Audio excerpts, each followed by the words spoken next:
Hey guys, for this video, I kind of wanted to do something a little bit different. So while I'm opening up the cards, I'm going to be going over my three favorite celebrity arrests because of all the things I've learned in life, this is one of the things that's like stuck with me, just these kind of crazy arrests. So the first one that's possibly the craziest is a James Brown arrest. At the time of this arrest in question, he was 60 years old and kind of like going through like a PCP addiction at the time, allegedly. But at the time, he'd like gotten into a few run-ins with the law already. In 1988, while allegedly high on the drug, he wielded a shotgun and accused an insurance agency that was like neighboring where he had his studio. He accused the agency of having their customers and their employees like use his private bathroom. So you can imagine like being a customer or employee at this place. They were like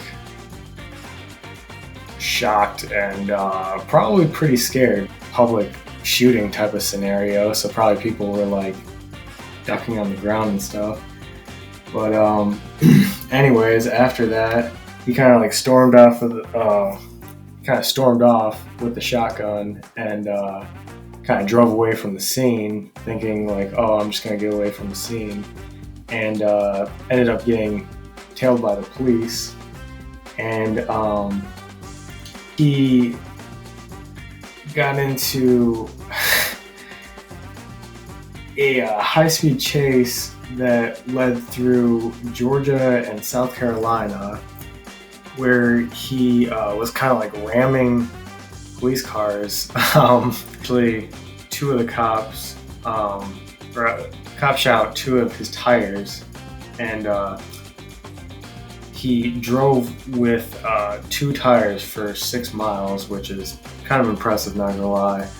But for this whole ordeal, he served 3 years of 6-year stint for the incident. So it was supposed to be 6 years and he served 3. Another one that kind of sticks with me, another celebrity arrest that was, like I said, just sticks out to me, is this one rapper. He's LA based. His name is O3 Greedo. And you know, a lot of these rappers like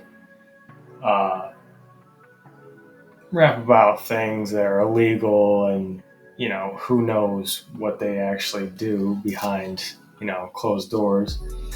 But yeah, this rapper was found by Texas authorities to be too slow, like switching lanes in traffic, allegedly. And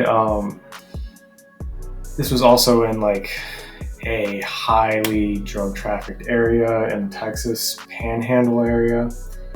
And so he was pulled over, and the cops said that they smelled marijuana in the vehicle.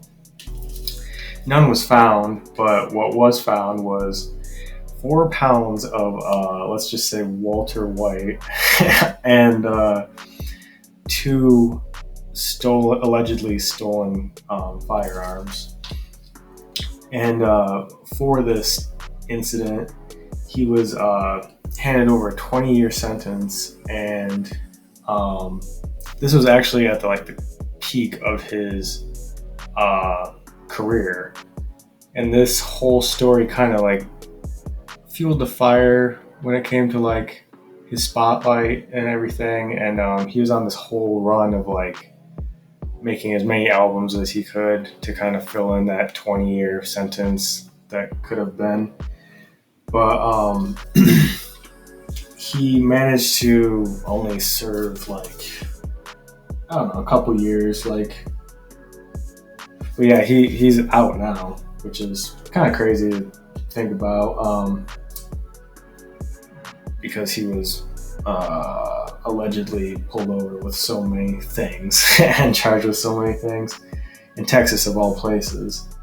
But Yeah, he actually had some like songs where he mentions it too, and it's kind of comical. I was listening to a podcast. It's called Ryan. I think it's called the Adam Dunn podcast, or the Adam Dunn podcast, and so they talked about an incident in Bel Air, and it was called the marijuana mansion incident, where a advocate for the medical marijuana scene, Todd McCormick, who was a cancer patient, rented out a mansion for like over $5,000 a month, and this is back in like the late '90s, and he just like filled the whole thing with like a grow op type of scene, like just plants everywhere.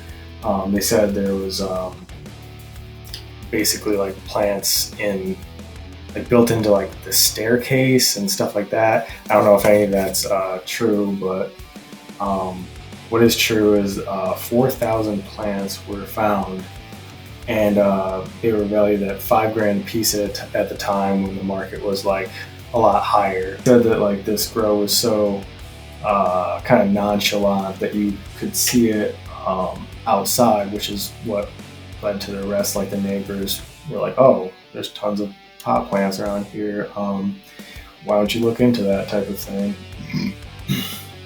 And all in all, the guy faced up to 10 years and a $20 million bust. But in the podcast that I listened to, they said that this mansion in particular was supposed to have, or allegedly had, Jack Nicholson come over and kind of like smoke with the guy and like talk about genetics, which at the time was like a highly secretive thing, and not a lot of celebrities, I don't think, were like doing that with like small time growers in the California area.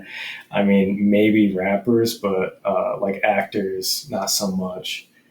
But McCormick went on to write a book, and he's been like, how, like I said before, kind of like a pillar in the weed community out west since his arrest. But yeah, guys, thanks for watching my video, and subscribe. And you guys have yourself a good week. Bye bye.